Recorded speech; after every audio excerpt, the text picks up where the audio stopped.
جی السلام علیکم۔ آج ہم اداس نسلے کا فنی جائزہ آپ کے سامنے پیش کریں گے۔ اداس نسلے عبداللہ حسین کا ایک بہت ہی ذہین اور طویل ناول ہے، تو یہی وجہ ہے کہ میں نے اس کو 3 حصوں میں تقسیم کیا ہے۔ آج ہم اس کا فنی جائزہ پڑھیں گے، کل انشاءاللہ اس کے کردار اور پھر فکری جائزہ ہم پڑھیں گے ترتیب کے ساتھ۔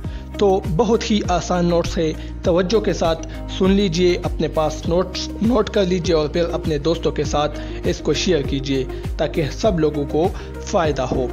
تو پڑھتے ہیں سب سے پہلے اس کا فنی جائزہ۔ عبداللہ حسین کا ناول اداس نسلے اردو ناولوں میں اپنی طرز کا منفرد ناول ہے۔ یہ ناول پہلی بار 1963 یعنی 1963 عیسوی کو منظر عام پر آیا۔ 2000 عیسوی میں عبداللہ حسین نے اس ناول کو انگریزی زبان میں دی وری جنریشن، جس کا اردو میں یہی ترجمہ ہے کہ اداس نسلیں، تو دی وری جنریشن کے نام سے ترجمہ کر کے پیش کیا۔ اداس نسل کی تکنیک یعنی اس میں کون سی تکنیک استعمال ہوئی ہے، تو اس ناول میں عبداللہ حسین نے شعور کی روح کی تکنیک استعمال کی ہے۔ انسانی ذہن کے خیالات کے بہاؤ کو شعور کی روح کہا جاتا ہے۔ عبداللہ حسین کا ناول اداس نسلیں ایک تاریخی ناول ہے جس میں شعور کی روح کے ذریعے روشن پور کے نعیم کی تہذیب کی داستان سنائی گئی ہے۔ اس ناول میں بیانیہ اور خود کلامی کی تکنیک کو بھی استعمال کیا گیا ہے۔ مصنف نے اس ناول میں بیانیہ انداز اپنایا ہے۔ اس کے علاوہ اس ناول کے کردار اپنے آپ سے گفتگو کرتے ہوئے نظر آتے ہیں، جس کو ہم خود کلامی کی تکنیک کہتے ہیں۔ پلاٹ۔ اداس نسلیں پلاٹ کے حوالے سے بہت بڑا ناول ہے۔ اس ناول میں 1913 یعنی 1913 سے لے کر 1947 عیسوی کے واقعات تک کے واقعات پیش کیے گئے ہیں۔ یہ ناول 4 حصوں پر مشتمل ہے۔ ایک حصہ روشن محل کی زندگی سے تعلق رکھتا ہے، دوسرا حصہ روشن پور سے تعلق رکھتا ہے جو کہ ایک گاؤں ہے، تیسرا حصہ جنگ عظیم اول، جبکہ چوتھا حصہ تقسیم ہند کے واقعات سے شروع ہو کر پاکستان کے بننے پر مشتمل ہے۔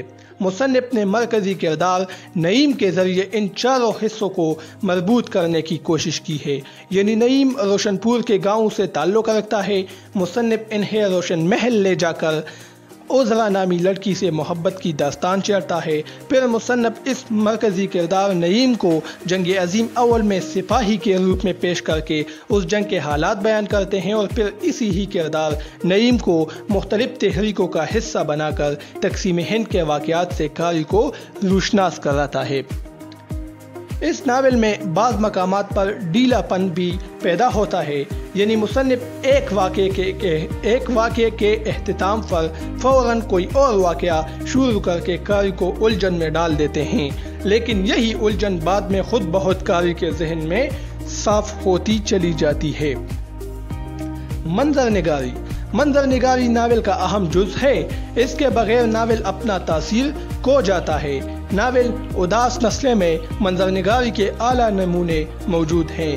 بعض اوقات مصنف واقعے کو چھوڑ کر منظر کی تصویر کھینچنے میں لگ جاتے ہیں اور یہ سلسلہ کئی صفحات تک بڑھتا رہتا ہے۔ شاید یہی وجہ ہے کہ یہ ناول اتنا ضخیم یعنی موٹا ہو چکا ہے۔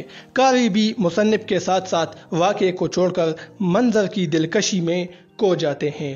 کول ہو یعنی گڑ بنانے کی جو فیکٹری ہوتی ہے جہاں پر گڑ بنایا جاتا ہے دیہات میں، تو اس کا ایک منظر ملاحظہ ہو منظر نگاری کے حوالے سے کہ رات کو مویشیوں کے احاطے میں گڑ کا کڑاہ چڑھا، جیسے ہر روز رات کو چڑھتا تھا۔ نیچے گنے کے چلکے کی آگ جلائی گئی۔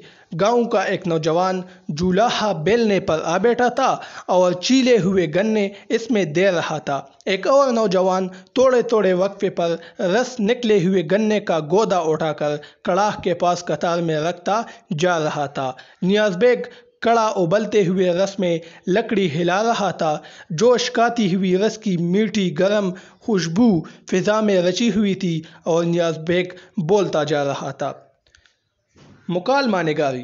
مکالمہ نگاری بھی ناول کا ایک اہم جزو ہے۔ جب ایک ناول میں کردار موجود ہوں تو مکالمے ضرور اس ناول کا حصہ ہوں گے۔ اب یہ ناول نگار پر منحصر ہے کہ وہ کس قسم کے مکالمے تخلیق کرتا ہے۔